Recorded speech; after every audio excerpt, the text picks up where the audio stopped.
that we're 20 minutes in, we could actually start the actual conversation. Just fun. I appreciate that. Thank you, Buzz. Right? Appreciate the time. I'm just telling people, like, I went remote with my company in 2019. Yeah. And so I find like these types of interactions, I've actually found like a small group of people that from around the country now that I talk to about once every other month. Yeah. Just to BS during the day.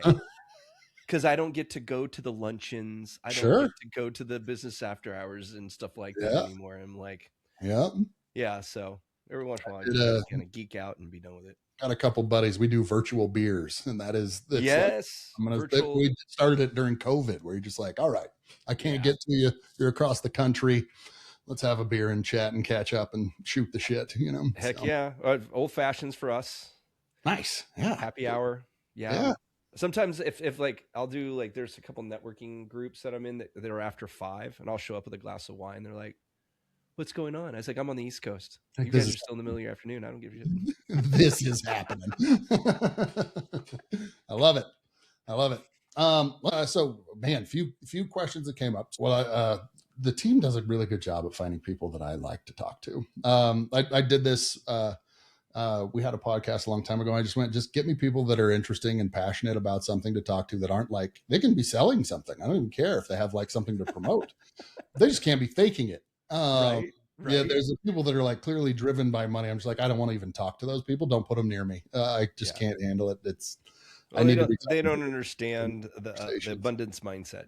Right. And to some extent, when I went through your bio, you were talking a lot about like kind of like founder-led companies, of which not only is there a lot, I think there's going to be more and more and more and more and more. There's an epidemic. An epidemic. Yeah. In the boomer side of things, there's an epidemic of them trying to exit and can't get out of the way. And so they're going to, and right now there's a statistics of something like 5% of boomer owned businesses will go unsold. They will just shut the doors. Damn. No legacy.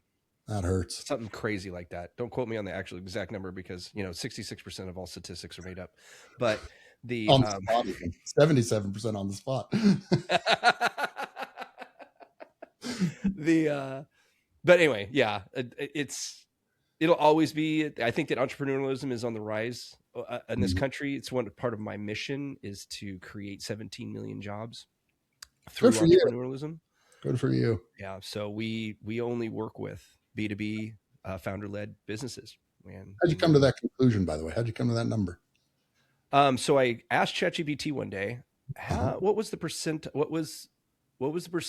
of the population where the middle class would, I won't quote exactly what I do because I don't remember exactly, but it basically like when was the last time the single income family could own a house, a car, and raise at least 2 kids and not be in a lot of debt.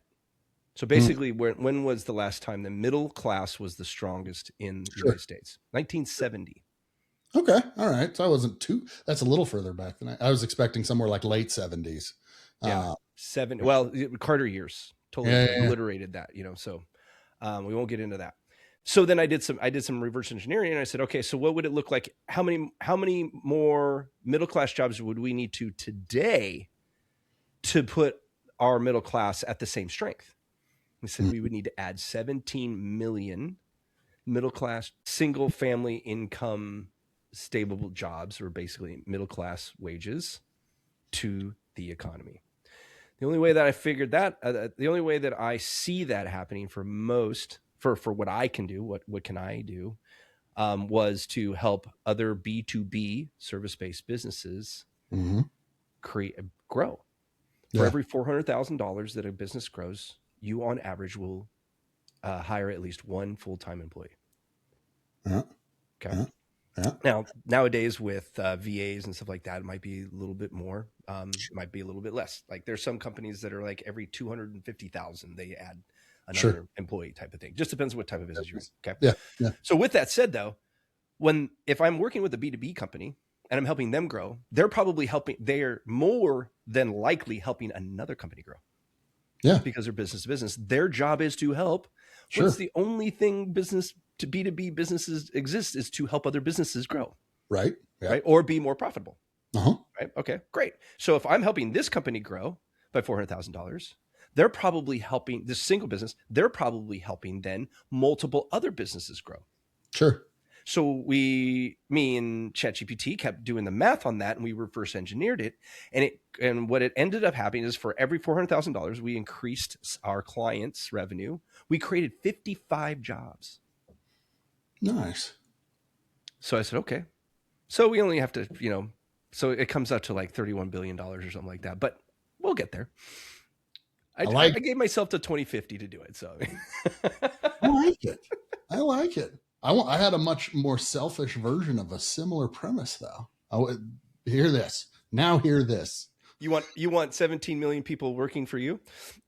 I came to the conclusion. So I worked in a B2B company and made some good money in a service-based business, but also came to the realization that, like, I used to have a lot more hair, and that hair fell out that year, mostly that year. It's just gravity. It just comes down. Shifts. I've got neck burns now, not sideburns, neck burns. We had one where I made some of the better money I've made in my life and probably was more miserable than I've been at any point in my life. And I just went, this ain't it. And there were some limitations to the business model and stuff like that. And other things I just went based, like I've done strategy and stuff like that. And I just went, look, the reality is I've chosen my career carefully enough that I may not be really wealthy, but I'm never going to be poor. Right. And if I'm never going to be poor, what do I really want? And we had one of these moments because I did a couple things. Like I took mini retirements, did an around the world trip, found out that wasn't that fun, really cool, but I was sick of it in 2 months. I was done. And it was an 8-month thing. And I was done in 2. Came it's a back. lot of work to be on vacation. Oh, dude, I missed my pillow so much. Oh. I just want my pillow. From a man who's been to 35 countries himself, I go, Yeah. I'm with you. There you go. 10 years in the Air Force, sleeping in cots in the middle of deserts.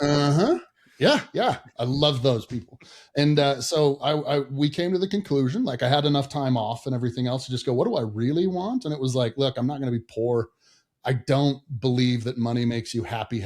Like you need enough, you need options, but you don't need that much. Mm-hmm. I wanted to die with smile wrinkles. I went, smile wrinkles. That's my goal. And mine was, You're going to open a comedy club? Is that what it is?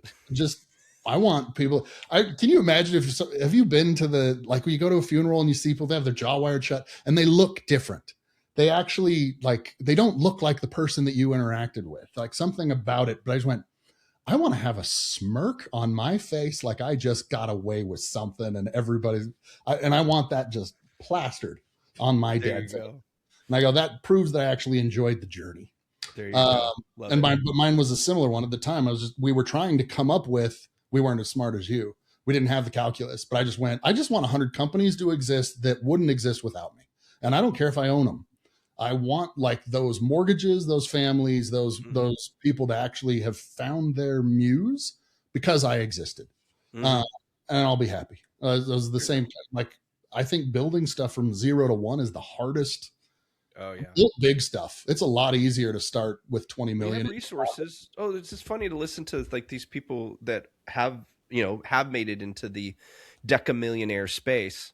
Yeah. And there's very few of them who will tell you that, like, yeah, getting from 0 to $1 million is the hardest thing to do in business. Yeah. And getting to $1 to $10 million is the second hardest thing to do in business. Yeah. And only 2% of all businesses that make it to $1 million ever make it past 10 million.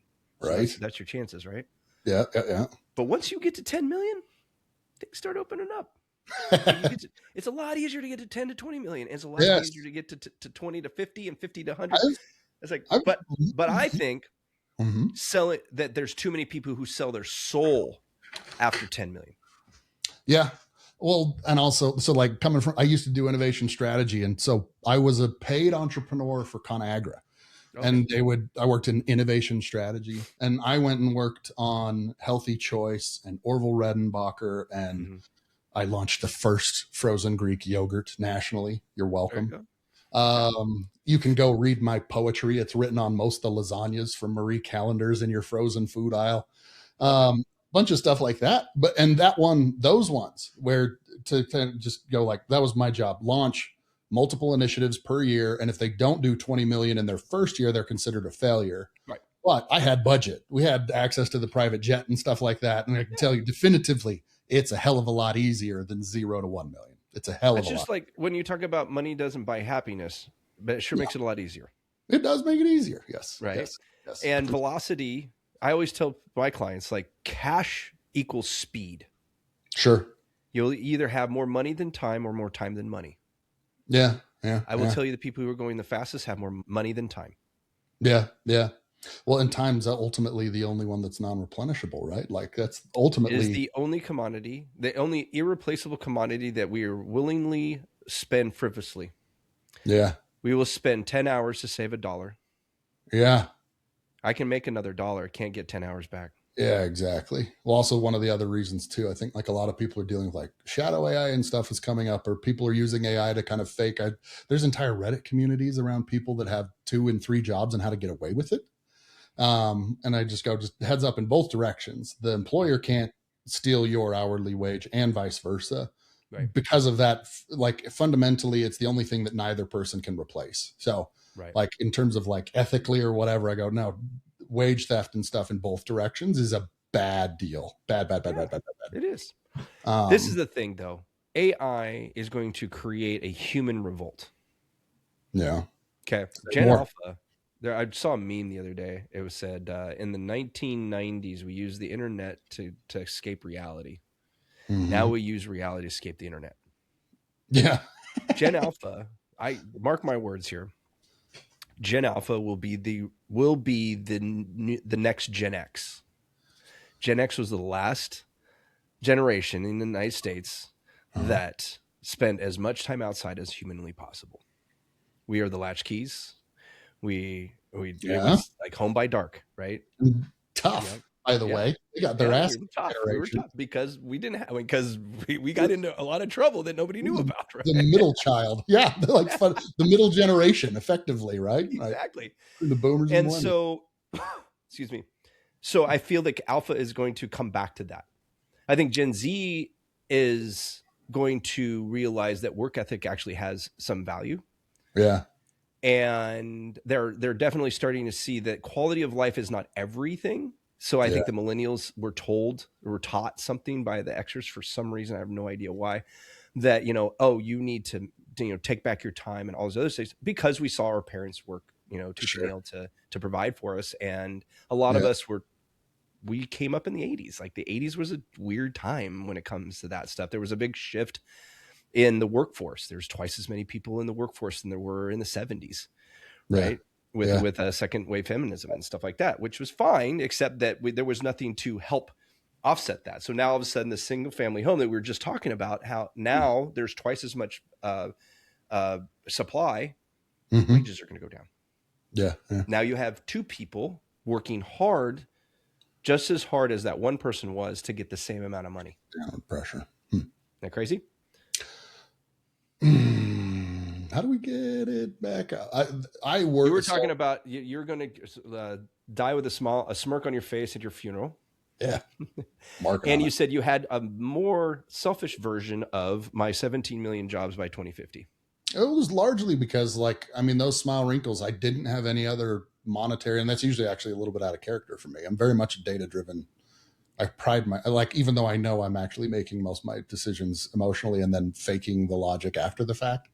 A big part of that is actually just going 3rd generation entrepreneur. My dad built stuff from scratch with his hands, was very good at it. My grandpa did the same thing. Nice. My other grandpa did the same thing. When I go through and I look at people that I'm very impressed with, they are absolutely engineers, inventors. My kids are better at STEM stuff than they are math or spelling. If you can believe, the teachers will be like, holy crap, they can tell me how stars are made and they can't spell this word. And I go, yeah. We just had to stay up late to go see Project Hail Mary. There's an 8-year-old, but had to stay up late to go see Project Hail Mary. If you've seen that, very sciencey, I haven't seen it yet. Right? Oh, it's super good. Okay, but it's like The Martian. It's like MacGyver. We have to figure out. Okay, yeah, I heard it was like the second coming to the Martian. Yeah. Okay. Yeah. There's an 8-year-old that's listening to hey, how to physics and time. I have nephews that are just like that. Like they actually have what is called a lab at their house. Nice. And they have flight simulators. Yep. This kid, my oldest is 12. Yep. Nephew is 12, and he's got flight manuals. Yeah. He will, the day that he can legally, he will have a pilot's license. Oh, it's coming, man. He already knows. Like, I was an aviator for 10 years, and he knows stuff that I didn't have to know in my job. Yeah. You got that is, yes, from the same hip. And largely I'm doing it just because it makes me happy. So like when we did the Smile Wrinkles 100 companies, I had no reason behind the number. It was literally just watching people build stuff. I think it's the hardest, most honest, most difficult thing to do. And if you get it, you get it. Like, and like a bunch of different other kind of adages. Like, I've done entrepreneur. I treat it and consider it a mental illness more than anything else. I don't know that people are like, oh, it's a badge of pride. I'm a serial entrepreneur. I'm like, don't brag about that. I do it because I can't do anything else. I'm not doing it on purpose. I'm doing it from a lack of options. We're the only people who will work an 80-hour week to not go to a 40-hour week job. The very, very absolutely true. When I analyzed, so I've worked with tech that does personality analysis, basically analyzes your word choice to figure out, are you using the words of an extrovert to find out if you're an extrovert? Oh, so there's cool. Personality types that are very definitively tied to entrepreneurship. They tend to swear a lot. But the other thing, if you were to tie that to the psychology of what persuasion techniques actually really worked on them, if you want to find your way to an entrepreneur's heart, generally speaking, you compliment how they've spent their time. If you say you've been building stuff and you didn't waste your time, watch them light up.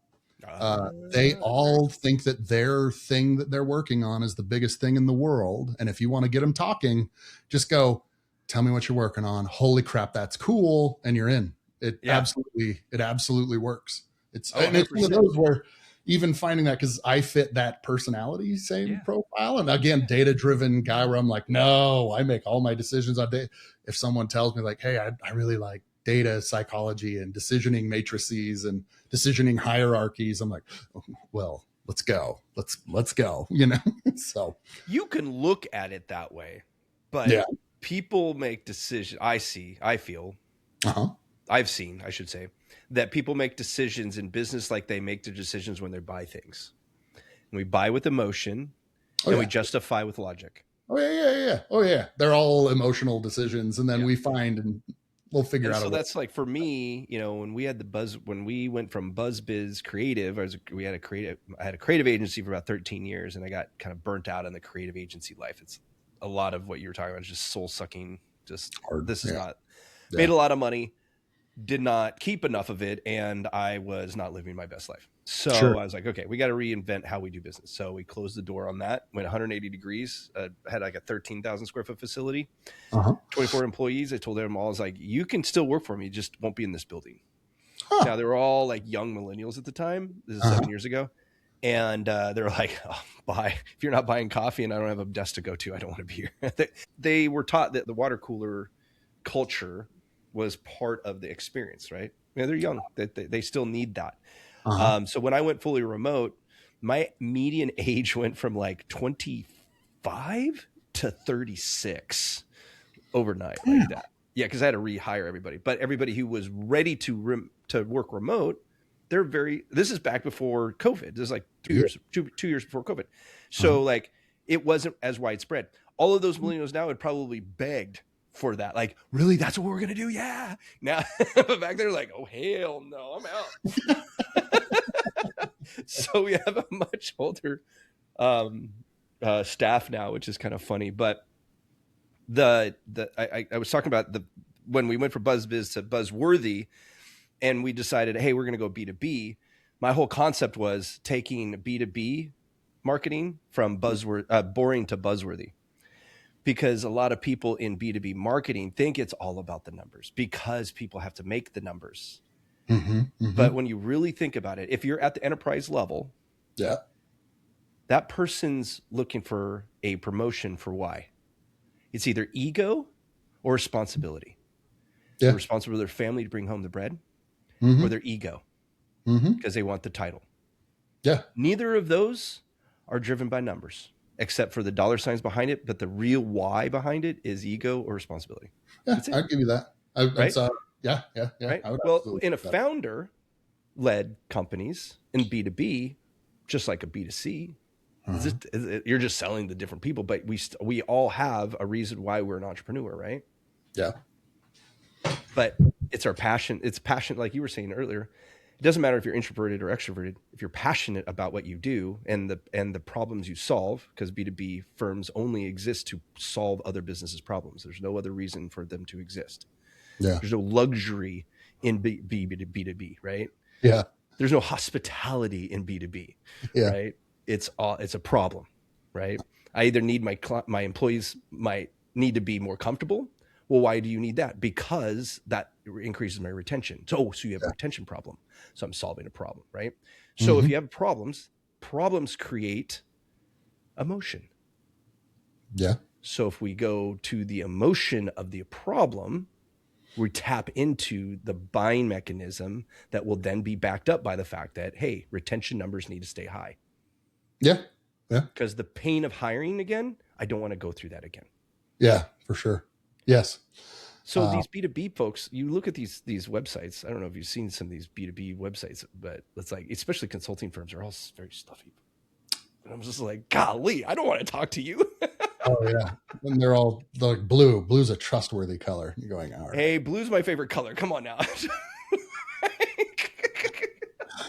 It's one of those. It's just one of those. It's the maroon ones that get me. Like 1986 called. They want their colors back. Okay, like, it's time to move on. I like it. I always figured the context surrounding the colors has to be incorporated into it. What if it's blue, but it's the psychology of colors is like why do you think most fast food restaurants yellow and red? Red creates hunger. Yellow. Oh. Yeah. Yellow is a pleasure. Yeah. Every color creates a cognitive response regardless. Purple, regal, black, luxury. Gray, neutral. I'm going to push back.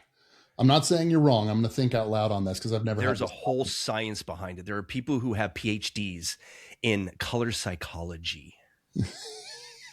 You're talking to a marketer. Like, we pick colors for very, very specific reasons. Oh, I'm with you. No. I have a master's in branding. I'm in there. So, but this is the thing is I'm going, the context has to, because like your emotional thing, I 100% agree with, because I go, almost all decisions are emotional. They're like Maslow's hierarchy. There's the features, there's the benefits, and then there's the emotion that ties the whole thing together. And if your messaging is really good, your features are actually backed up by your benefits, and all of those, there's this hidden meaning that no one says explicitly, but everything is that will make you feel this way if you buy this product. And I can go look at Apple's website and Amazon pages, and I used to do this for everybody where I just go, no, there is actually absolutely information hierarchy here, where there is an 8-word title, and they do that because you can blink and you can still capture 8 words without your eyes scrolling. Billboards, that's why they're words. Yep. The second paragraph is always benefit driven. You're always showing, like, if it's an exercise, it's usually someone with a 6-pack and maybe they have a girl on either arm or something like that, because they want to show you the outcome if everything works properly. And then they get to the features. So, and the features are usually, okay, now it's 8 million sit-ups, but they bought your attention to get down to the bullet points where you'd pay attention that long, going, well, I want the 6-pack and I want the. I feel like you've been to my website. It's exactly how we're structured. Oh, it absolutely. Build a founder-free revenue engine. That's the boom right behind it, by fixing random acts of marketing. Yes. It works. I mean, because everyone, when they read through the page, I used to sit behind one-way glass and I would write concepts, and we had to do this. And so literally we would pay people like $200. I will give you an 8.5 by 11 piece of paper. It's going to have less than 600 words. And I could sit there and watch people give up before they got to the bottom of the page. I'd be like, damn you. But it happened all the time. So like the science of how do you get there? It's all a transaction, the title and everything else, the picture, like a picture's worth 1,000 words. It's actually worth something around 7,000. Right. So a picture is actually way more valuable And it's how you could actually capture their attention, whether or not they wanted to give it. And that would buy you permission to get them to read the paragraph, right? And then if they got bored, they'd give up, or they'd read a little bit further to realize there was 8 million sit-ups involved. But the color. Well, that's why I have an acronym. It's an acronym. It's called Focus. And it's fix one clearly urgent struggle for one clearly unique stakeholder. Interesting. If you can simplify your marketing down to the biggest issue for their first gate of solving the main problem. So for me, we sell clarity. Most people are in founder-led firms between $2 and $20 million are suffering from random acts of marketing because they're founder-led. Sure. And the founder's being pulled in 5 different directions, which creates the random acts, right? Yeah. So with that, that's all, but they don't know that. They just feel it. Sure. We can tell them, I can tell when somebody gets it, when I go, we fix random acts of marketing, and go, and we're like, yeah, you know what I'm talking about, right? And they're like, well, how do we fix that? I said, well, you got to diagnose it. Well, what's why diagnostic? Because if we don't take a look under the hood, how am I supposed? It's like going to the doctor saying I'm fat. Well, why are you fat? Right? You might have a thyroid problem, not a diet problem, right? But we won't know that until we diagnose it, right? And so we only sell that one thing, even though what we provide as a service has 1,000 steps behind it. Until you have the clarity, none of that matters. So when you get to these websites, they're like a mile long. Like in ours, we do talk about our framework. Like, hey, listen, we're going to look at all of the stages of your client's life cycle because they're all important. But everything goes to a diagnostic. It's a single point of entry. Nice. And if more people did that with their businesses, they would sell more stuff. Find one clearly urgent struggle for one clearly unique stakeholder. Your messaging will get really simple, and you will only need 8 words to sell your shit. I feel like you've been looking at what was on my desktop from earlier today because I've been working on it. You're preaching to the choir on this. You're also preaching to the patient because you know how many marketers that I go to their website and I'm like, what the hell? Hey, a year ago, I was the guy with a 35-page website. Today, I have a 5-page website. There you go, right? Like that's simplicity and clarity. Someday you got to drink your own coffee, all right? Right. Well, it's getting harder to do to some extent. The advancement on AI techniques, stuff that worked 5 years ago does not work anymore. And a ton of people are pretending they know why, and they don't know why. Give me dude, amen. Yeah. I have friends who are they're on stages as AI experts, and they have been for 3 years. And I'm like, I love you guys. I appreciate that you're hopping on that and making a bunch of money doing it, but you don't know what you're talking about. Yeah. You guys think you have the inside track, but I guarantee you, none of you saw Perplexity come out with computer. Yeah. Right. They're going off prompts back in the day thinking, oh, this is it. I'm like, no, wait, 6 months. These are the same people who said AI search, ... It's all different. SEO is dead. I'm like, how do you think SEO works in a chat? Mm-hmm. Exactly the same way the AI works, has been working since 2016 when Google put AI in the search engine. Yeah. Right? Yeah. And it's so funny. I watched this guy. He's talking about he's talking about experience and expertise and authority and trust. Like, or whatever it is. We've been talking about that for 10 years. Tell me SEO's dead. Yeah. Uh-huh. I'm just sitting there going, they just changed the acronym. It's all good. AEO. I've actually been thinking about this a lot lately, just because, again, like you're seeing innovation spike dramatically, right? Sure. You have the capabilities of AI has gotten dramatically smarter than I think any of us really thought it would. I thought it would come fast. It's still faster than I thought it would come. And I think we haven't even scratched the surface. Yeah. But have you seen any adoption? Mm-hmm. This is the thing though, Dan. Human adoption is always super slow. Do you know when the internet was actually created? Oh, like the 50s or 70s or something. 70s. It was old. 70. Yeah. The military version. The DARPA net, right? Yeah. The cocktail net. napkin version. Yeah. Yep. But actually to the public, I want to say it was in the somewhere in the mid to late 80s is when the internet actually became available to the public. Yeah. It did not take hold for almost another 20 years.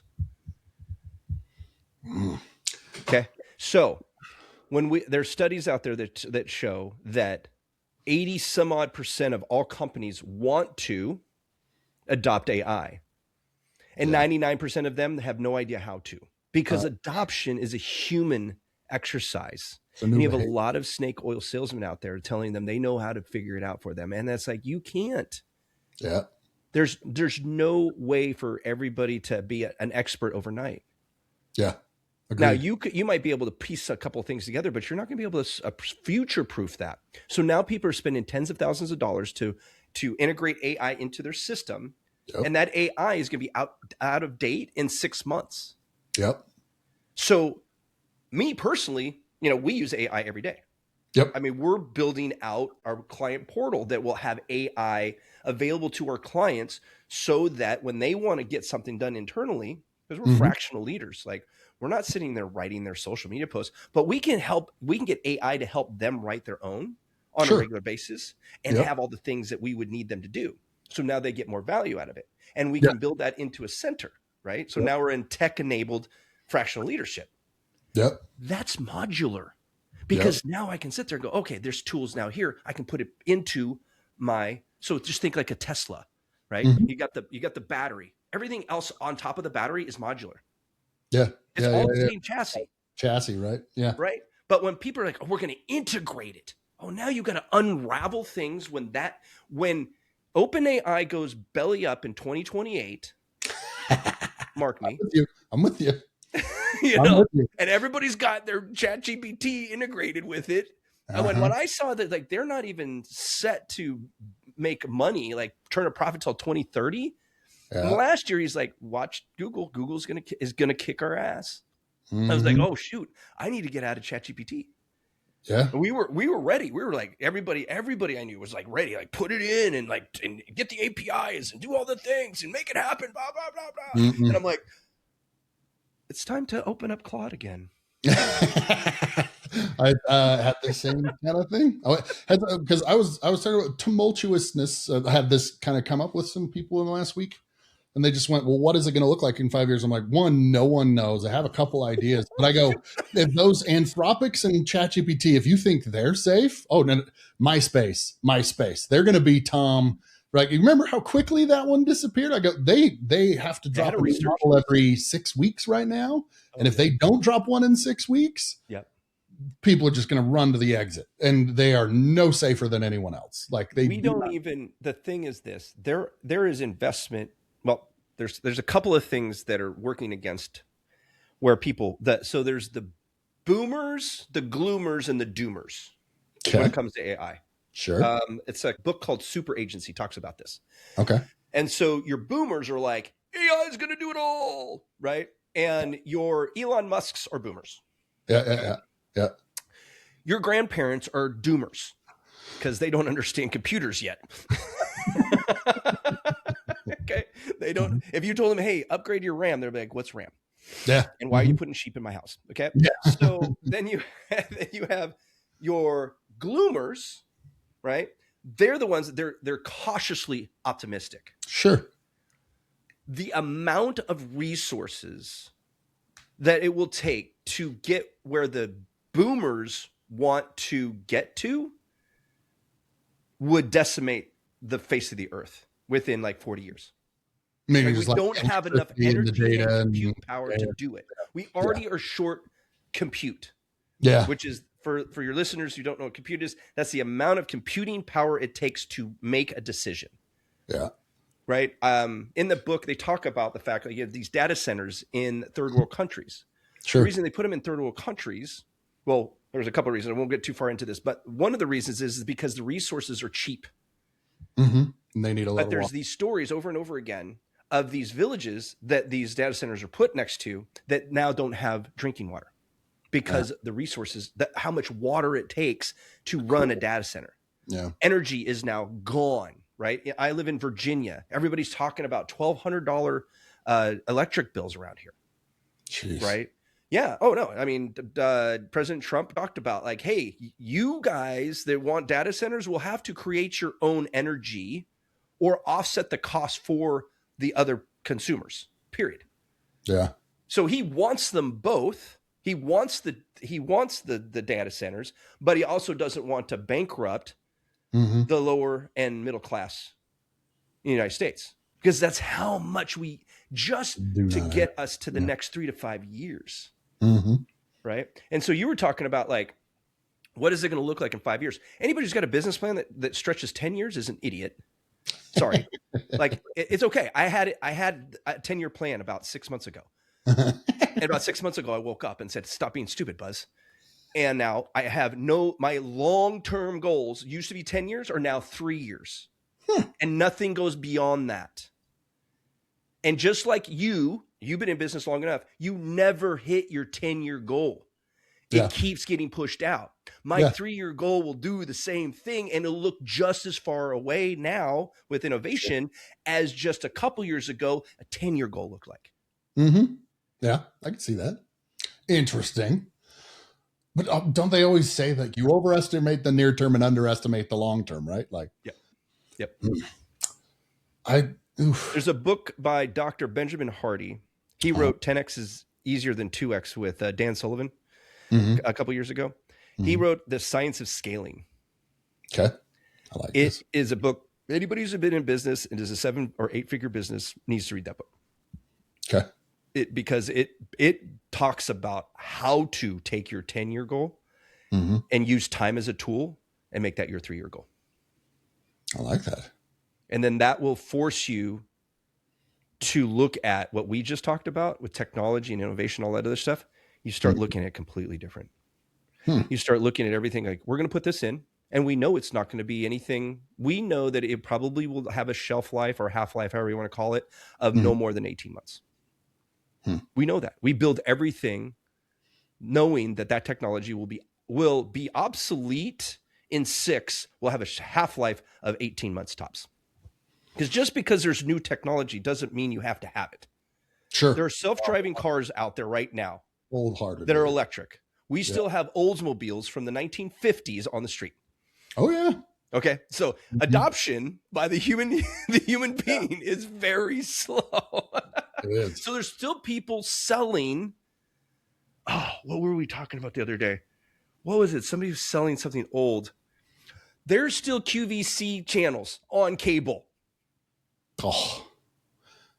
People ordering stuff by the phone. People still have landlines in their homes. Gal, I haven't. When's the last time you had one? I can't remember now that you mentioned. Probably early adopters too. Oh yeah. And you being in innovation, that's totally you get that. You got your bleeding edge, your cutting edge, right? Yeah. And then you go down. Well, there's the people that are way over here on that bell curve. Laggards. That are like holding on dear lives. I'll never get in one of them EV things. Yeah. And by definition, you don't market to them. They'll be like, what's your strategy? I'm like, don't have one. No, don't. Leave them alone. They only buy if they absolutely have to. So I want I'm going to take the contrarian view on this. I think I know where the next 5 years are going to go. I do. I know. You do want to die with a laugh on your face. I know. I preface that with, I laid in bed for 2 weeks going, holy shit, I have no idea what happens in the next 5 years. Right. So it isn't necessarily like, hey, I think I know where other people don't. I think I know enough about how I should react to an uncertain environment to go, hey, I think this is how I'm going to deal with this uncertainty that we're currently dealing with over the next 5 years. So do I know like where we'll be, quote unquote? No, but I do think I've got an anti-fragile strategy, if you will, of, hey, here's how you prepare for that uncertainty over the long term based on the innovation that I see. I feel like you just said that you have realized a decision matrix that will carry you through the next 5 years. Is what That's probably a fair way to describe that. Yeah. Yeah. Oftentimes, like burn the map, the premise of this, I'd laugh because we don't even know how we came really up with the name, because part of it was, I know the map so well, I'm going to use it for a different utility at this point, right? I've done the studying and stuff. It isn't to say don't use a map. That would be idiocy. But there's so many different environments where you're like, I've committed it to memory and there's no one else here. There was a bunch. This is where I've been in plenty of situations where, like innovation, people go, well, what does it look like in 6 months? And I go, look, I don't necessarily know exactly what it looks like in 6 months, but I know the steps to get there. So I may not know what your exact map looks like, but I know how to read the topology of an environment and start to figure out what your path ultimately looks. I know step 1, step 2, step 3. So I don't necessarily know your exact latitude and longitude, but I sure as shit know how the easiest route to navigate through an uncertain terrain and environment. So it's not necessarily the same. I think that innovations like Minecraft. Your kids ever play Minecraft? Oh, I play Minecraft with my kids. You play Minecraft, okay. Hell yeah. I was never a video game guy, but I watched my nephews playing Minecraft, and I'm like, where does it end? He says, well, it ends where you've not built yet. And I feel the future is just like that. Like, we're going to get new cubes to play with, to build different things. But like you said, like, you know how to, like, I watch them. They're like, well, you need this cube to be able to do this. And then you have to do this if you want this to happen. So they know how, like you said, you have the steps to do it. But what the horizon looks like, we don't know what we're not even paying attention to that right now. We're just working on the cubes in front of us. Right. And I feel that when people like to what you're saying, I think that entrepreneurs who can do that now, to where it's like, you're keeping an eye on the horizon, which is very short now, very short horizon. We do not have to look as far as we used to. Right. Shoot, when I first started in marketing back in the 90s, we thought everything was going to be, as before internet took off, and people were still saying the internet was a gimmick. It was a fad. Sure. Right? That was the mentality, right? The .com bubbles, those types of things. Like, this is how it's going to be. Right. And it's taken me 21 years of being an entrepreneur to realize it will never be the same. Yeah. It never will be. Doesn't matter if the whole world, the world, whatever, global dominant, whatever, like we all become one country and the government says no more computers, things will still change. Yeah. Right. Yeah. Right. And I think that I was talking to a very smart gentleman before I was talking to you today, and he talks about the elasticity of entrepreneurs. And the more elastic you can be with your business, where you think it should go, or what direction it should be pointed at, the more fluid you are with that, the better you're going to handle this innovation. That's what I would call the anti-fragility, right? Anti-fragility. There you go. Yeah. But I mean, look at, have you ever heard the story behind the loom? The actual loom, like the weaving loom? Yep. No. Go ahead. In Ireland, and I'll butcher this to the historians, I apologize, but back when the auto loom came out, there were people getting killed because it was taking jobs away from people, and it was going to be the end of Ireland. Really? Innovation creates a lot of instability. Sure. The United States went through the industrial boom, right? And and people were worried about horses, right? When the cars came, okay, they were worried about cars. They were worried about cars when the trains became something that they could actually use more than just cargo, right? Then there were airplanes. They were going to take the cars away, right? Like every innovative leap that we've had has created this uncertainty, and every business owner has to either adapt, overcome, or die. Yes. Period. End of story. So I almost feel like I think that as Xers, we were in a generation where most of us, like you grew up with entrepreneurs. My grandfather was an entrepreneur. I have a long history of entrepreneurs now that I know now because my wife's more of like a historian. She loves the genealogy stuff. So we've like I have had merchants in Sicily, that she tracked in Cuba and Mexico and stuff. But my father was a company man. He worked for Kaiser Permanente, which is a hospital. Yeah. HMO. System.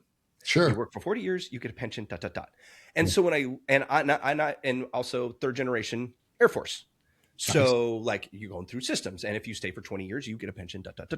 So when I started my business, and I think a lot of us Xers my age who had the same kind of upbringing with the parents that had, the 9-to-5s, we thought that's how you built the business too, because when we came into business, we saw the guys who had been around for 20 years. Yeah. They're still mom and pop shops. Mm-hmm. The .com era was just right behind me, but that was for technology. And I wasn't a technology guy. Yeah. Right. I was a creative. Well, creative, shoot. Oh, there's relationships take time. Yeah. Creating things takes time. Computers are going to take our jobs away. So we got to get more creative. So anyway, I don't know how I got on that tangent, but that's my 2 cents. I want to hear more about what is your plan for your next 3 years then? What have you kind of come to as a conclusion for how do you position yourself? And especially since yours is one as an advisor to some extent. I mean, do you position it as that question. I love that question. So we pivoted in August around what I'm about to tell you. So I changed that 35-page website was around up till August of last year. Yeah. In September, we launched the new one. Okay. So we went from 35 pages down to 5 pages. This is my concept. Knowledge is no longer power. Power is $20 in a month, unlimited via AI. You can find out any knowledge you want. Sure. But AI is a 6-year-old with all the knowledge in the world and no context in which it lives. True. How does a 6-year-old get through the world? Feeling its way through, stumbling its way in hopefully the correct direction. Or they have good parents. Oh yeah. What do the parents have that 6-year-old doesn't have? Judgment, experience, history, expertise. Yeah. Expertise and experience are the new currency. The only reason anybody knows what to do with AI is because they know how to do it without AI. Yes, I would agree. If you put somebody who's never been in marketing in front of a computer, an entrepreneur even, maybe knows a little bit about marketing, right? Mm-hmm. And you say, all right, go ahead and use AI to market your company. The problem with that situation is they have no idea what they don't know. Yeah. Therefore, they don't know what questions to even ask. Yes. And when they read the answers, they don't know how accurate those answers are because they have no experience of getting answers. Good, right? It's the Dunning-Kruger effect or whatever too, right? When most people see the AI output and when it's in a field they're not familiar with, they think it's fantastic. Go show it to an expert and they're like, this is not good. And they poke holes all the way through it. Yeah. So I feel that I have at least 3 to 5 years runway in my roster of over 2 centuries of expertise to help people navigate marketing through the post-AI era. Yeah. And when we will innovate that process as the technology allows us to keep innovating the delivery of that. Mm-hmm. So we work with small, so basically emerging and lower mid-market. So 2 to 30, 2 to $50 million, right? Mm-hmm. These people do not have the resources that larger companies have. Sure. So we don't suggest people get on the bleeding edge. Let the people with money be on the bleeding edge. Yeah. Let's stay on the cutting edge and on the dull side of the cutting edge. Because your business, most of the businesses, B2B service-based businesses are not going away anytime soon. We're not getting replaced. We have enterprise companies hiring back their executives, or trying to anyway, hiring back their executives. They realize that, oh crap, we just took all of our institutional knowledge and kicked them out the door. Yeah. Right? Oh, we thought we had it all captured. You had what they knew yesterday captured. Yep. Every day they're there, they have new institutional knowledge. And when you kick them out the door, you lose it. Period. End of story. Because their introspection of that knowledge is their expertise. Yeah. That you can't replace with AI. Yes. Yeah. I would agree with that. I would very much agree with that. I do think people are going to pay. I think you're going to have more providers. And I think that's a good thing. And I think because the switching costs are damn near zero from client or vendor to vendor, they're going to be looking for a very personalized or customized or nuanced experience. So they're going to be very much looking for, I care how the service is delivered, and I want it done very much my way. It doesn't necessarily have to be a one-off, but there's going to be very few reasons to go to a very large vendor for something like that, right? It's like it's not customized enough. Vibe coding is going to be the death of Microsoft. Yeah. I think Microsoft, the way you know Microsoft, and Microsoft is actually, most people don't realize that Microsoft has gone through many changes over the last 40 years. Sure. Okay. IBM's still around and people don't talk about it, but you know what? It's a different company now, and it's bigger than it ever was as a computer company. Yeah. Right. Yep. They started with mainframes, and basically they're back to mainframes. It's just a different type of mainframe, right? It's AI, and it's the front runners of AI, right? With the big blue box and all that other stuff, right? So but I think that what you see with Microsoft today, the operating system, I don't know what's going to happen to operating systems. I think that people are sick and tired of people like Apple corralling them into these closed loop systems. Sure. I would agree. I think that Google has cornered the market in open sourcing those types of things. And now with vibe coding, that's going to be the fastest way for all of these apps to come to market the fastest. And so instead of waiting for the Android version of it, because everybody goes on the Apple side, I think we're going to see a lot more adoption to the Android phones like Samsung and whatnot. I mean, shoot, Apple's using Samsung's screens now, foldable screens now. I mean, come on. Like, if people don't see the writing on the wall, it's just like, you and your blue bubbles, I don't give a shit. And I was an Apple guy. Like, my recording studio back in 2005 had a dual G5 Power Mac with big 32-inch monitors with the black. Oh yeah, I was president of the Mac Addicts Club at school, and I'm going Android Ultra. I'm on a PC here. Yeah. Oh, and the Fold. They're like, oh, the biggest screen Apple has ever done. Yeah. Actually, you didn't even do it. Samsung Apple did it for you. Yeah. They keep doing, and they kept just going, hey, it's thinner. And I just went, I stopped caring about thinner a lot. Oh my gosh. It's the lightest phone we've ever made. Cool. Yeah, exactly. You guys quit using the bathroom for your inspiration. They keep looking at bathroom faucets. And I just go, all right. I get that it's more porcelain and it's a different brushed metal, but how about battery life? Can we do battery life one of these days? My first iPhone was a 3G, iPhone 3G. I have it in a drawer somewhere. I won't get rid of it. Nice. Because it's going to be that thing like when I'm old, really old, and it came out before all of my nieces and nephews were born. So they're going to look at that and they're going to go, what is that? Because they're going to do this and the screen's just going to be pop up, right? It's like embedded behind their ear and just projects into the chip. So the chip's going to go here. You put your hand out. There's going to be a little L right there. It's a upload. It's from an Apple TV show. You ever watch that? Okay, yeah. And they put their phone.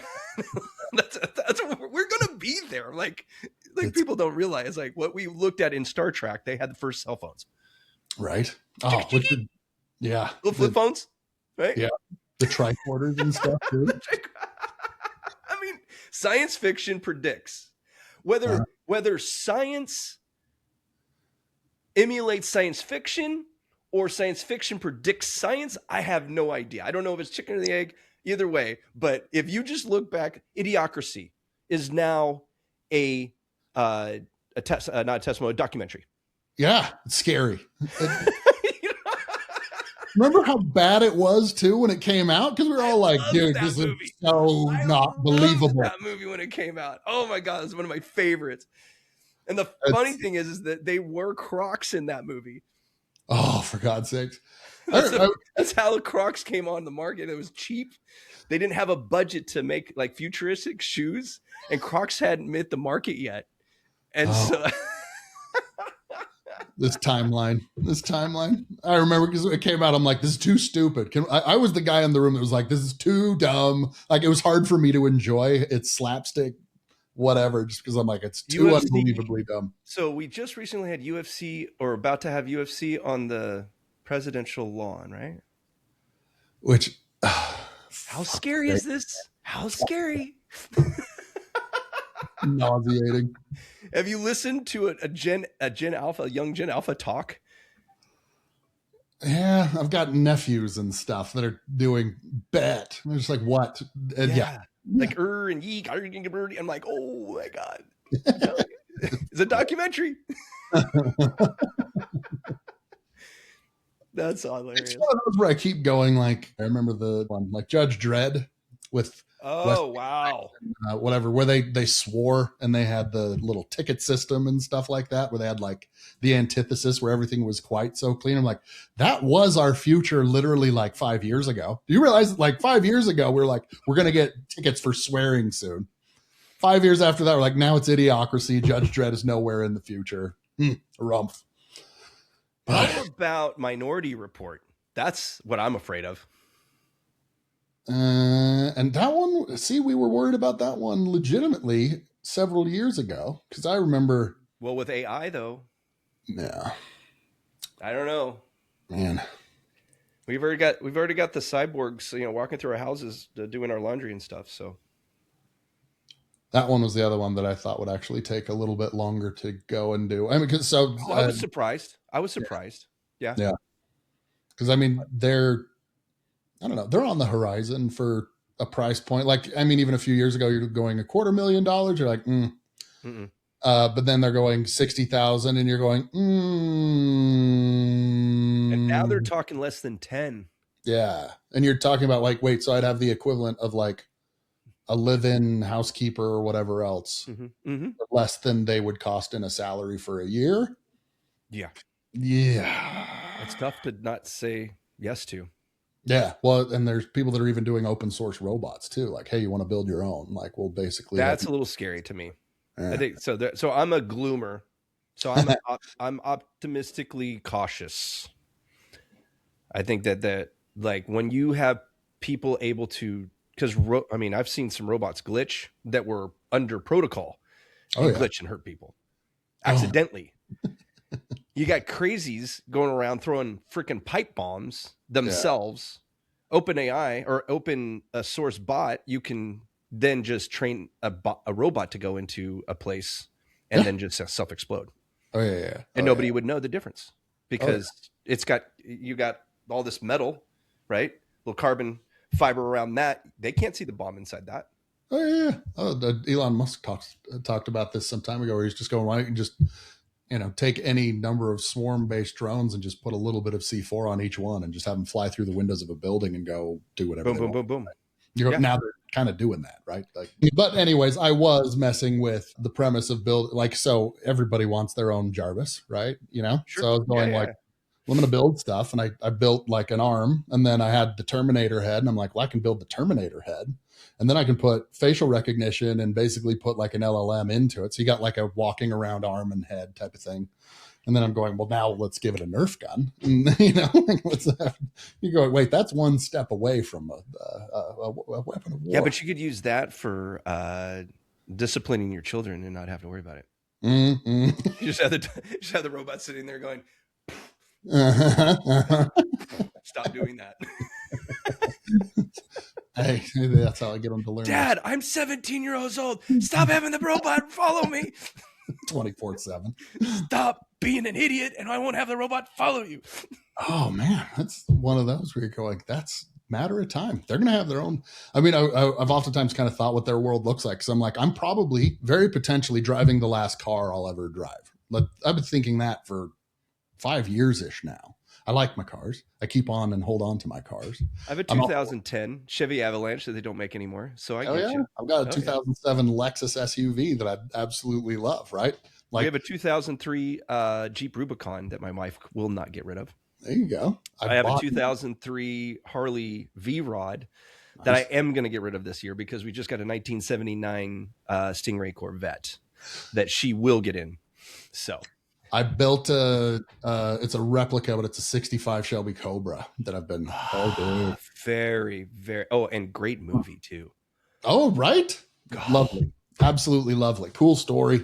Again, one of those weird too. You're like in this age of AI, and there was a Top Gear episode that had like the guy for the CEO of Bugatti, the main engineer, Christian Koenigsegg, and the guy that runs and founded Singer Porsche. All these guys doing supercar, hyper luxury.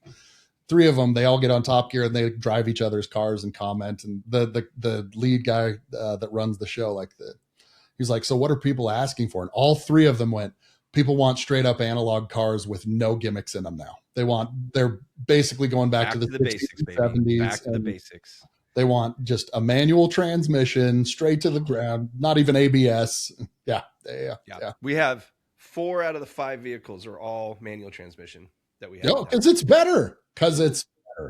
Yeah. My truck didn't come with it, but the fact that I have that short bed, and then the back folds down to make a longer bed, and the bed, the tailgates goes down. I can have a 10-foot bed that I need like once a year. Right. And then that all goes back. And then I have a 4-door with it has an LTZ. So it's got all the cooling and the heating seats and all the other stuff. And I was like, awesome. I just need to upgrade the stereo, because it was like one of the first stereos that had this backup screens back in 2010. But I need one that's got the Bluetooth so we can everything through the dash. Be careful which one you get. The guy on LinkedIn had an old 1950s like Pontiac, and it had the gorgeous dashboard, right? And they're like, sure, who loves this instead of just the glass, the iPad stuck to plastic? I was like, how cool would it be if you made it like a Jetson like? So it's got that 1950s sleek, but all of the technology and the screens are actually built into it. So you get that still sleekness, right? You have bendable screens now. Yeah. And the bendable screen could, when it's off, still have that nice curvature, like glass, but then when it's on, it could look flat. Yeah. I like that. The Cobra has a bunch of stuff like it's in the glove box. It's screens that you can like pull out on a cable and like, you can get all the data and everything, but you put them back in the glove box and it looks it straight up. The new Ferrari, the key actually goes in this little slot, and then it sinks down, and the color of the horse or whatever goes away, and it goes into this little bubble, like it's loaded the car. Oh wow! Just that's cool stuff. Like that's cool. This is where Elon's and the Ford Motor Companies they forgot the art. The old Cadillacs, where you had like the little windshield wiper for your rearview mirrors and stuff like that. Yeah. Like the nuance is being lost. And I think that I feel that AI is going to allow us to use modern technology to mimic old technology. And if you think about the Jetsons, everything, the Jetsons had a vintage look for everything futuristic. Yeah. I feel like we have that opportunity, and we are a nostalgic society. Like there's books about nostalgia that like are how we as we progress from the 1950s, nostalgia has become more and more of our culture. Japanese have been doing it for decades. I used to work for Guitar Center. I was much younger. And these guys would come over I lived in San Francisco at the time, and I worked for Guitar Center on the guitar floor. And these guys would come in from Japan. They just came out from loading up on all the denim from the secondhand store, because it goes for hundreds of dollars, used denim. Can't buy new. It's got to be used. It's got to have holes in it. And they would sell it for $100. Then they come in here and they grab the old Fender guitars from the 1950s, 1960s, and stuff like that. And they'd sell them I'd sell it to them for a few $1,000s. They'd sell them for tens of thousands of dollars. Yeah. Nostalgia is a huge thing. If I was a betting man and there was a stock on nostalgia, I'd buy it. I think this ties into yours. My hypothesis is, so the incremental cost of content has kind of gone to zero. It's very, like to your point, I can create 35 pages of a website. So 5 that are done carefully is better. It's clear. It's whatever. That's just more. And the same phenomenon, I don't know, people are trying to figure out how to visualize it, but you can personalize communications. And when we started our business doing personalized, like, hey, we can recognize personality, so we can tell you how to curate that message for that person specifically. Right. And now most teams can do that relatively easily. I don't think they do it well, but they do it. The problem that I think people notice is they want that interaction and that transaction with the product. They want the human touch, for lack of a better term, time, back to the time. They want to know that it costs you money or resources to actually do it. If you do your outreach and they go, I want to see blood, sweat, and tears I want the envelope to have a human have licked it. Something. Give me some sort of fingerprint. So it doesn't matter necessarily how nice it is. I want to see proof that there was effort. And again, I fly to San Francisco and I'll go stop. They have the knife places there where there's guys working the whetstones and they have those crazy sharp, cool Japanese knives. And those are my favorite ones. Like, yes, you can get really cool switchblades. Like, I want the blacksmith. Yeah. I want someone's soul, a little bit of their soul, and like, hey, here's part of what I do for a living. I think the same version of that is those smaller companies are going to be, well, yeah, you'll be buying jeans, but someone's going to like deliver them to you or make sure that they've taken your measurements personally in some way, shape, or form, done something that you couldn't do, or at least do well with just AI or an agent or something. I think that I agree with you probably about 90% of the way. I think that AI has already taken people. We have a couple generations now that don't like to go out of their home. Oh yeah. So like when you talk about like custom clothes, for example, I'll use the last example you gave me. We already have AI who can fit you by scanning your body and ship you a perfectly fitted suit in less than a week. Mm-hmm. You put it on, and if you don't like it, you send it back. Right? Mm-hmm. So I think that for the elite, the tailor who actually measures you is going to become the luxury. Mm-hmm. But I think that when you're when I'm hearing you, and just from, we have different lived experiences, when I see blood, sweat, and tears, I look at content, like you were saying, like the 35 pages down to the 5 pages done well. Mm-hmm. People are spitting out content that's been spun by AI. Is not content. It's just the same text put on a different page. Yeah.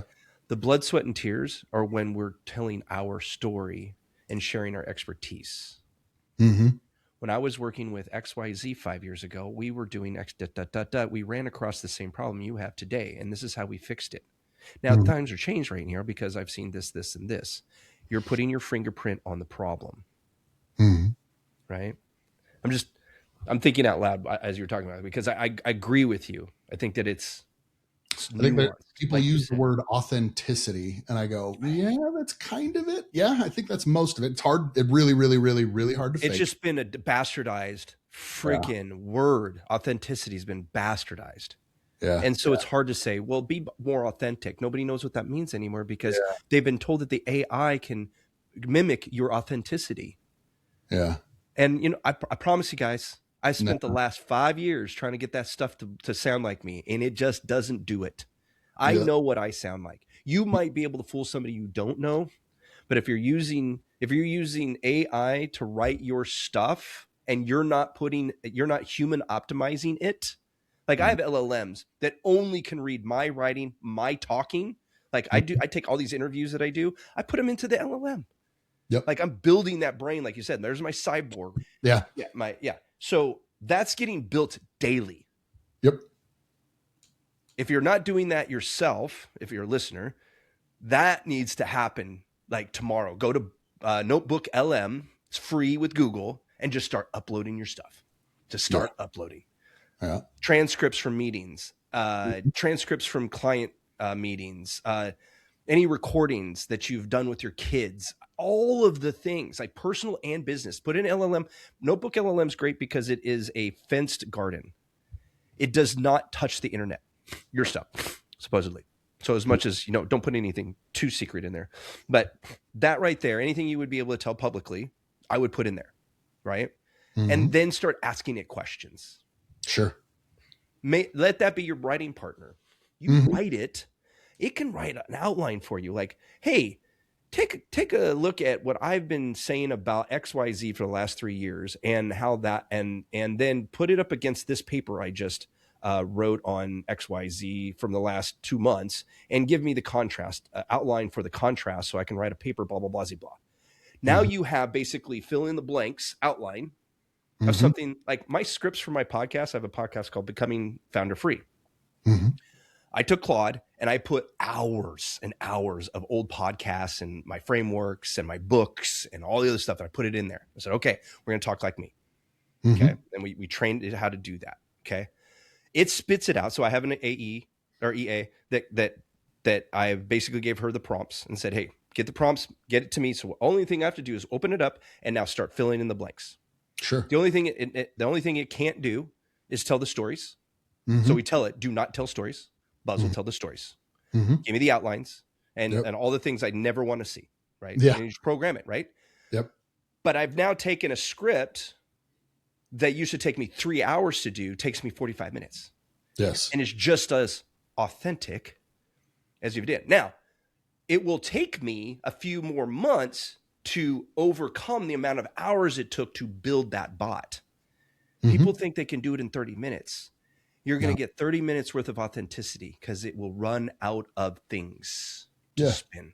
It'll start sounding the same and you're going to go, this is shit. Well, it's because if you put shit in, you're going to get shit out. Yeah. Wholeheartedly agree. And simultaneously, I think like that premise of build your avatar, give it and program it so that it has a decent amount of your DNA, but don't let it take over, right? You have to make sure that you're always curating, always driving, and always basically figuring out what to do next and how to do it, just because at least for now, there is no way to capture enough context in the real world to have it make realistically smart long-term decisions, right? Exactly. All right. Templated things that you can, like templates are really good. AI is really good with creating templates for things. Yeah. Right. Like I create worksheets and giveaway pieces of information and stuff like that, where it's like, hey, this is how you work through this decision matrix.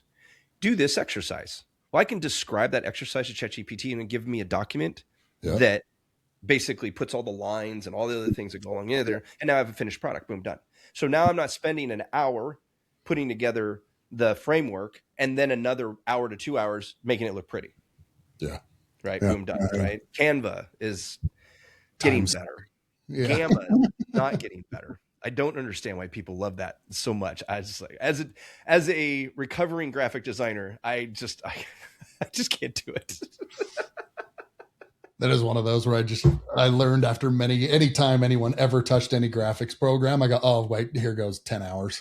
Because everyone thinks they can do it. And I swear it's one of those skills that you're just born with or you're not. I'm just like, either you're good at it or you're not. Got to have the eye. It's in the tools, but I swear it's genetic or something. And this is the funny thing. I mean, my company does not do graphic design anymore, but I still do a lot of my own graphic design, or at least get the premise of it and then hand it to an actual graphic designer to finish it up. Right. Because because of my background, I'm probably a little too nitpicky.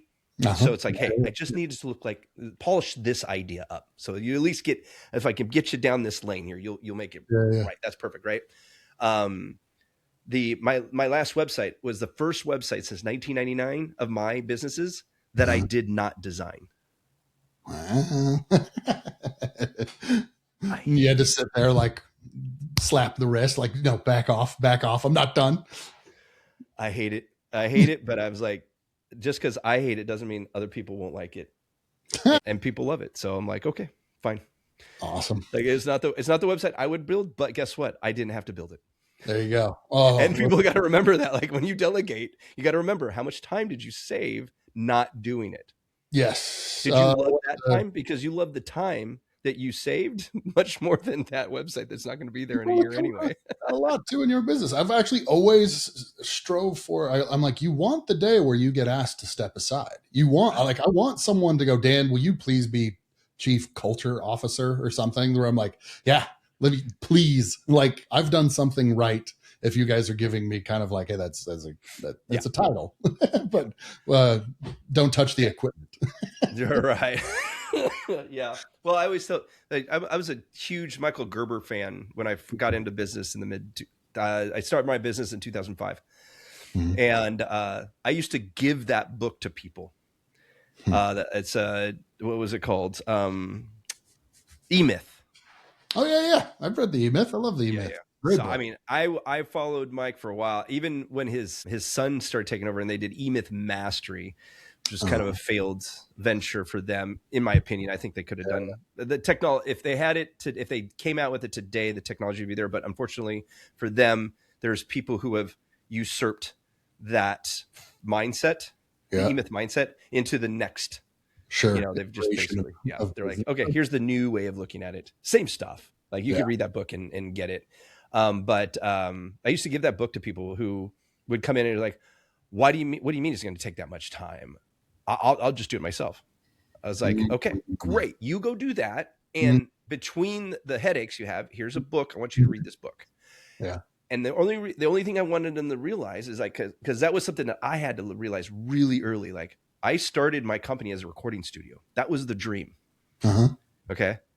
And then I realized surviving off of starving musicians was a horrible business plan. So that meant I needed to go sell something else. Yeah. Obviously creative. And being a part-time working musician for 15 years, I learned graphic design. That's how I got into graphic design, out of necessity, right?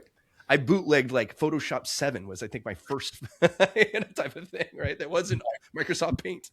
By the crack, the password, you go download and get the crack code. LimeWire, baby. Yeah, LimeWire. exactly. And so I had to find another audio engineer that I did not budget for, nor did I have the budget for. And I had at the time he was homeless, guy who helped me like paint the walls. He had like been staying with another business. He was like sleeping on the couch upstairs. And during the day, I'd be like painting walls because I did pretty much everything myself. I bootstrapped the whole thing. And he came and he was like, "You're not really good at this painting thing." I was like, "No, I suck at painting." He's like, "If you give me this one particular angled brush, I'll do that. And, buy me lunch or something like that." I was like, "Okay, cool. All right, sounds good." So we went and got him the brush, the whole years. He ended up helping me lay carpet and all this other stuff. And so when we were all done, him and the guy upstairs kind of had a falling out. Well, I didn't have and we were kind of in a dodgy part of town. And he usually stayed at the homeless shelter across the street. And I was like, what if I gave you a baseball bat and you watched all my gear here in this and slept on this couch instead? And he's like, "Sounds good." So during the day, when I finally figured out that like we got to do more than recording, I had him open up a phone book and start calling people. I had a Vista Print had just came out with color printing, and they had a reseller program. And so I was like, okay. So, and I looked at the printing of like a single color, black and white versus color. It was about the same price. So I'm like, okay, I want you to go through the phone book at every business and say, "Hey, who's doing your business cards?" And they would inevitably say, "Oh, so's do my business cards," because everybody has business cards, right? Yeah. But I was like, what if I could give you full color business cards for the same price as your single color business cards? Yeah, I'd love to do that. And then I had this little portfolio, and I go up there and say, "So this is before and after." They're like, "This is awesome. Yeah, I'll take the full color. Okay, great. Can I have your graphic design files? Oh, I have graphic design files. Clever son of a So bitch. so the order might make me $10 in printing if it was just one set of cards, right? Yeah. But at the time, $55 got it added onto there for graphic design. Nice. Right? Oh, but now you have color business cards. What do your postcards look like? What's your brochure look like? And we just kept laddering that up, type of thing. So I learned early on the E-Myth, how it worked, because I kept putting people, because if I had tried to wear all those hats, make the phone calls, do the audio, and do the graphic design, I would have ran myself out of business, because I would have burnt out. Yeah. And wouldn't have got a job. There's actually a lot. That's actually one of those. I haven't thought about that book in a while, but that is actually a very relevant, especially with the AI avatar kind of conversation going on right now, right? Train your own replacement to some extent, right? Like, 100%. Not move up. no. I have a saying that says a useful founder has a useless company. Yeah. The more you are tied into your company, the less it's worth. Yeah. Well, you can't sell it. You can't scale. Can't scale, and your employees can't prosper. Yeah. If you're the person they have to come to for permission, if you're the person they have to make sure they make happy because you haven't given them permission to fail, if you are you're one of the final decision factors, or any part of the decision factors of anything new, can only go as fast as you. I wrote a newsletter not too long ago. I find that founder-led firms are like a drawbridge that go up and down sporadically. Not very useful. Yeah. You don't know if you don't know when that drop is just going to go up. And as a founder, you get pulled in five different different directions. So if your sales team needs your permission to approve a proposal, and then all of a sudden you get pulled away, guess what? The drawbridge went up. You can't go across that bridge until you get back in. And so the more useful you are, the more useless your company is. I want to be useless. I tell people, it's like I make useless founders. That's what I do. On the revenue engine side, we play on the revenue engine side, marketing, sales, and client success management, like the revenue operations. That's what we want. We want you completely out of that.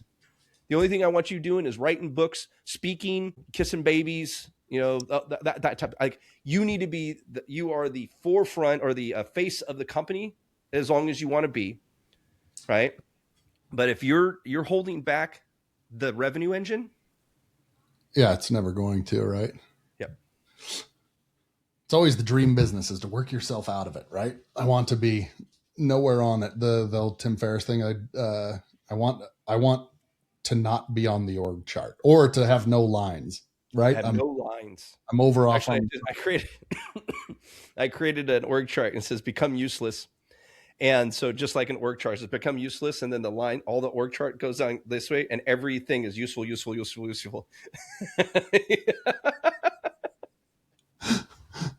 love it. Awesome. Well, Buzz, you're a pleasure to talk to, my friend. Where do people kind of find you? More about you? I mean, obviously the team and the focus, which I really love, is making the founder useless, taking the founder sales out of it and enabling people to scale, which is a real problem and will be probably a bigger and bigger problem. I think you're positioned well for a problem that's only going to get bigger and deeper and more prescient. Where do they find you? Smaller the businesses, the more small businesses we have, which we're seeing that trend go up, the more it's going to be a problem. And the reason is because we are technicians. We see a problem, we solve the problem, we go into business to solve the problem for more people, right? Mm-hmm. And then more people buy it. And so then you buy people, or you rent their time to help you do it more, but you never build yourself out of it when you're in it, and you never see it, and so you paint yourself into that corner. Yeah, right? And you need scaffolding to get out of that corner and not mess up what you created. Right. And that's where people like me, people like you, and business consultants and stuff like that are going to be. They're going to be mint here real soon, because. Remember in 2011 when everybody became a marketer because, Facebook made it really easy to do advertising on their social media platform? It's a good thing that it went away, right? 2016, right? 2014, iOS 14 in 2016, right? Yeah. The mobile get-in of times, right? All of those people failed because they didn't build businesses. Yeah. They sold their services. Yeah. I do think they will seek out and pay people to execute a given service or whatever it is, but I want your panache on it. I want your fingerprint. Your execution matters. Awesome. I appreciate your time, Buzz. Dan, it's been a pleasure. I've never talked about so much and said so little in so long. That's how we roll. I actually have that a lot. People are just like, "Oh, was that it?" I'm like, hey, just go. That was 90 minutes later. Like, I appreciate you, man. Let's do it again sometime. I look forward to it.